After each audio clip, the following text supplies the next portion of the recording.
Ma'am இதோட treatment வந்து நீங்க சொன்னீங்க. இது வேரியஸ் ஸ்டெப்ஸ்க்கு வந்துட்டு எடுத்துட்டு போகும் அப்படின்ற மாரி சொன்னீங்க. ஸோ இப்போ இனிஷியலா ஒரு ஒரு பேஷண்ட் வராங்க. ஒரு சின்ன போர்சஸோட தான் வராங்க அப்படின்னா, அவங்களுக்கு ட்ரீட்மெண்ட் எப்படி இருக்கும்? இல்ல வந்துட்டு ரொம்ப ஜாஸ்தியான போர்சஸோட வராங்க அப்படின்னா, அவங்களோட ட்ரீட்மெண்ட் எப்படி மேம் இருக்கும்?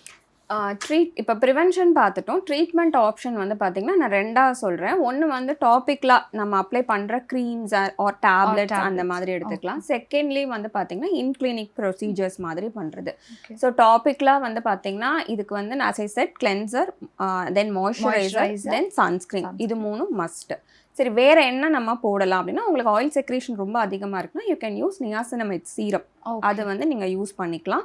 தென் நெக்ஸ்ட் வந்து பார்த்தீங்கன்னா ரெட்டினால் வந்து இந்த மாதிரியான ஓப்பன் போர்ஸ்க்கும் சரி உங்களுக்கு வந்து அந்த செல்லுலர் டிஃப்ரென்சியேஷனுக்கு ரெட்டினால் ரொம்ப எசென்ஷியலான ஒரு சீரம். ஸோ அந்த சீரமாகவும் இருக்குது, க்ரீமாகவும் இருக்குது. உங்களுக்கு எது சூட்டபிளோ அதை நீங்கள் யூஸ் பண்ணிக்கலாம்.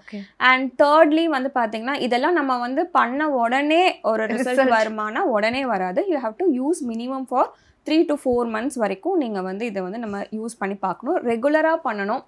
அண்ட் நம்ம வந்து ஒரு காம்ப்ளைன்ஸ் வந்து ரொம்ப பெஸ்ட்டாக வச்சுக்கணும். நம்ம விட்டு பண்ணோம் அப்படின்னா பெருசாக ரிசல்ட் வந்து உங்களுக்கு இருக்காது.